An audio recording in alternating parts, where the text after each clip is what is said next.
This video is part of Lesson 2 in the course Survey of the New Testament.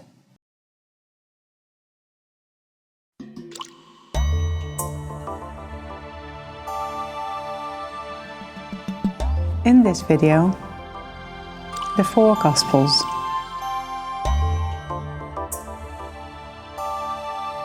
The written Gospels: Matthew, Mark, Luke, Synoptic Gospels, the Gospel of John,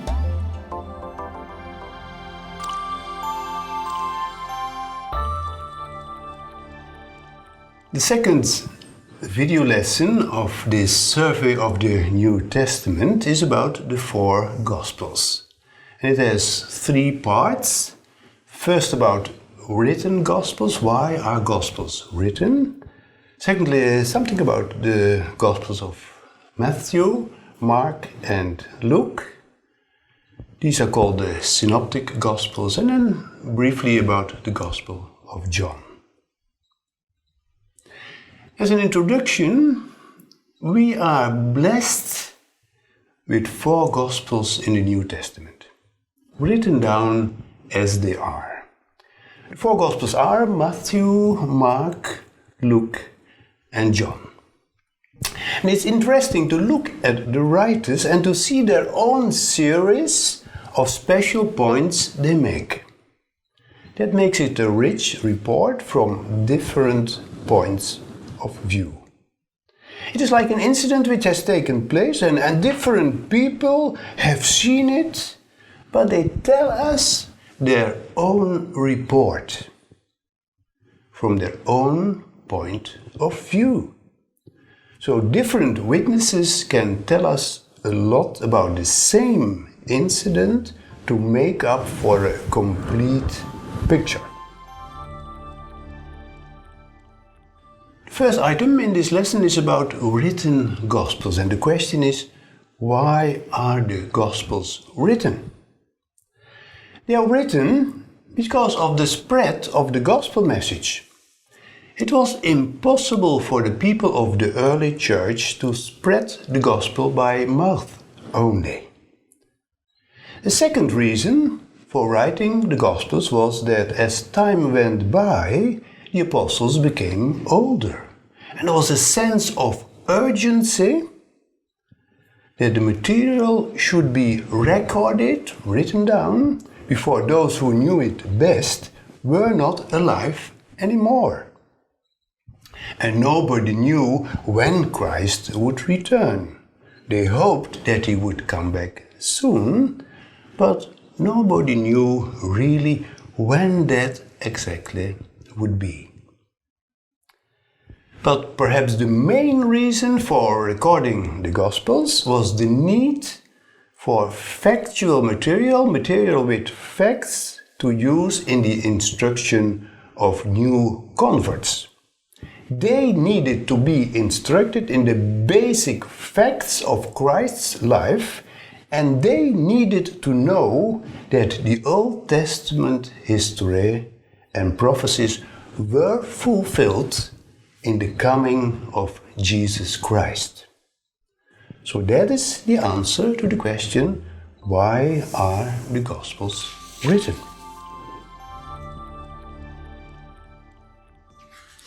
Now we turn to the Gospel of Matthew. What do we have to know about the first Gospel in the New Testament, the Gospel of Matthew?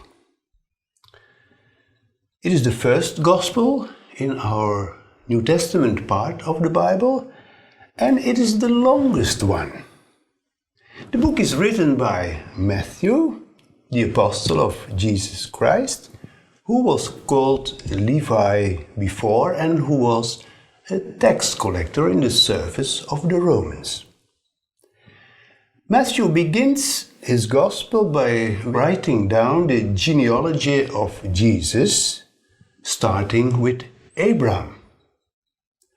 So it is clear that Matthew writes his gospel for the Jews in the first place, because Abraham is their father, and also he mentions David, who is their great king.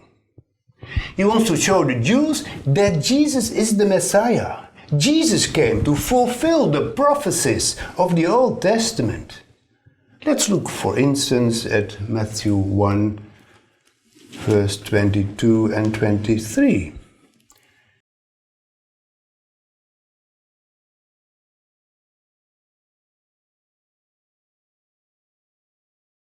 There we read, "All this took place to fulfill what the Lord had spoken by the prophet Isaiah. Behold, the virgin shall conceive and bear a son, and they shall call his name Emmanuel," which means God with us. We see that Matthew wants to emphasize the prophecy telling us that Jesus is the true Messiah. Another example is Matthew 2, verse 15. It says, "This was to fulfill what the Lord had spoken by the prophet, 'Out of Egypt I called my son.'" So Matthew uses the Old Testament again and again to show his readers and us that Jesus is the Messiah who is spoken about many times in the Old Testament. We turn to the Gospel of Mark. What is important to know about the Gospel of Mark? This is the shortest Gospel we have. Mark also tells us the story of Jesus of Nazareth, and he wants to describe the impact he had on those who came into contact with him. Mark wrote a short, compact manual for missionary work in the early church. He highlights the major episodes of the life of Jesus, and the Gospel can be used and has been used to introduce to us who Jesus was. And it seems Mark had a special friendship with Peter, and maybe they worked together in the early church. Because Mark often mentions Peter in his Gospel, and he starts with the calling of Peter as the first of the disciples. And sometimes he mentions Peter instead of all the disciples. Let's read and compare Mark 11, verse 21.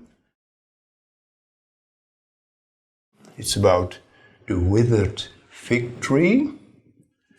As they passed in the morning, they saw the fig tree withered away to its roots, and Peter remembered and said to him, "Rabbi, look, the fig tree that you cursed has withered." If we read the same text from the Gospel of Matthew, the same story, it only mentions when the disciples saw this, they were amazed. But Mark mentions Peter specifically. Let's look at the third Gospel, the Gospel of Luke. Now, Luke has written 2 books in the New Testament. And what do we have to know about his Gospel? The Gospel of Luke is a companion volume with the book of Acts, which is also written by Luke.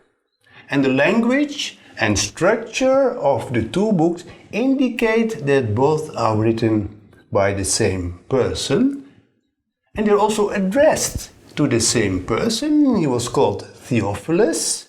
It was a Greek man who wanted to know as much as possible about the Lord Jesus Christ. The first characteristic of Luke is the emphasis on the universal nature of God's dealings with the world. Matthew traces Jesus' ancestry back to David, and Abram, the great founders of the Jewish nation. But Luke goes back to the very beginning of the human race, Adam himself.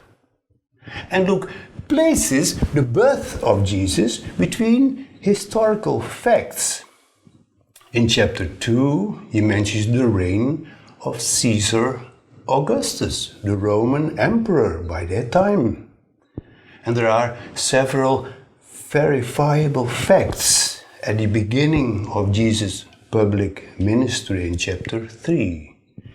Jesus, that's what Luke wants us to know, Jesus is part of the concrete human history.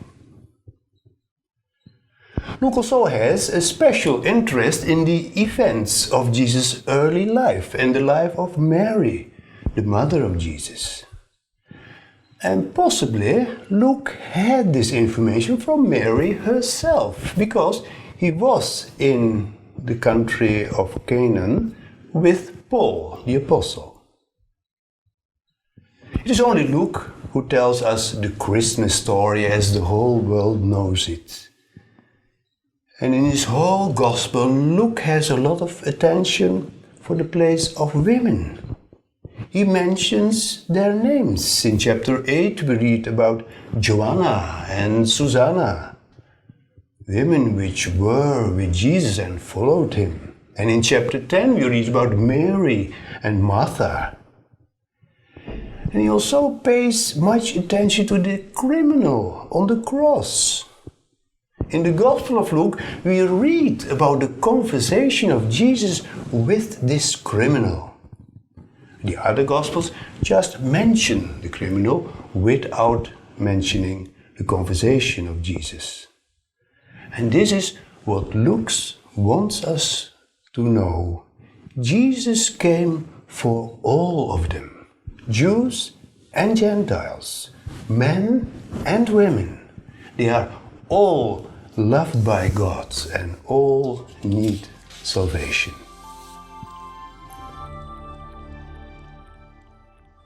What about the fourth Gospel? The Gospel of John, just briefly. The first three Gospels are known as the Synoptic Gospels. And it means they share similar stories, chronologies, teachings, and emphasis. And the fourth Gospel, the Gospel of John, supplements them, giving a richer picture than if we rely on the three Gospels alone, the three Synoptic Gospels. The fourth Gospel, the Gospel of John, has its own stories and points of view.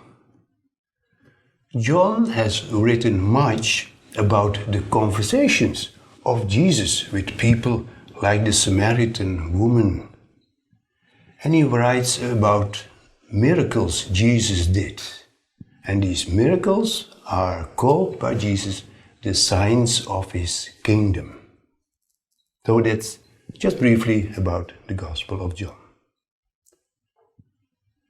Concluding this video and summarizing, we have four Gospels. All writers tell us who Jesus is from their different points of view. And we read the Gospels, we discover a lot about Jesus and what he has done for us. And knowing more about the background of the writers of the Gospels helps us to understand more of the Gospel each of them has written for us. You have been watching the video, The Four Gospels in the course, Survey of the New Testament. We hope to see you again next lesson.